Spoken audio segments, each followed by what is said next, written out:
There is grown men out there getting raised by rappers instead of father figures. There's a controversy unfolding online right now centering Gucci Mane allegedly snitching on his own artist Pooh Shiesty. To summarize it, Pooh Shiesty and his associates were hit with federal charges for an alleged armed robbery and kidnapping. The target of the crime was Gucci Mane. When Gucci, the victim in the situation, gave a statement to authorities, a significant portion of the online response was to label him a rat. Scrolling through the comments, you see countless men expressing a sense of personal betrayal, claiming Gucci Mane raised them. But betrayed for what? And this incident points to a much larger issue. A generation of men who seem to look for father figures and entertainers. It exposes a flawed logic where fans feel personally offended when a rapper acts like a businessman instead of their street persona from their lyrics. All because a rapper didn't adhere to a street code in a business setting. This situation reveals a cultural dynamic that we need to examine. We're witnessing a generation seemingly raised on the personas of rappers, aka entertainers. It's essential to remember that rappers are entertainers. They sell a product,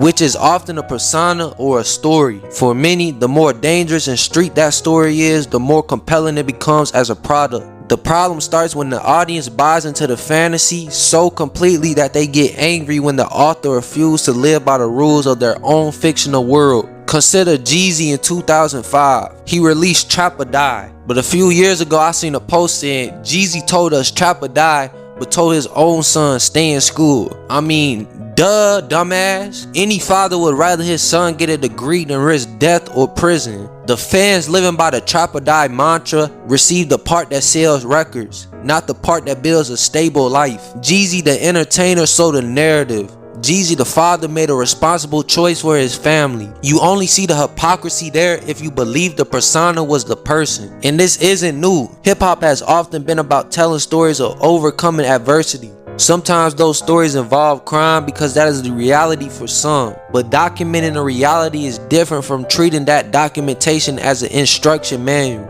The issue is when the audience, especially young men looking for guidance, doesn't see the difference. It's like these dudes talk about they was raised by Gucci Mane, didn't have a father growing up. They was raised by their grandma. Rappers can become surrogate figures. They are men with a powerful voice and what seems like a blueprint for moving through the world. And many of these rappers come from fatherless homes themselves, and their music is filled with the pain of that experience. But that raw emotion, the very thing that makes the music relatable, is often misinterpreted. Instead of seeing the pain and learning from the consequences described in the songs, some fans idolize the trauma itself. They don't just listen to the music, they try to live the lyrics. This creates a parasocial relationship where the fan feels a deep personal bond with an artist they have never met. So when that artist does something that shatters the fantasy, like Gucci cooperating with the law enforcement after an alleged armed kidnapping, it doesn't register as a rational business decision. It feels like a personal betrayal. What happens when your role models or rappers and your life guide is the no snitching code?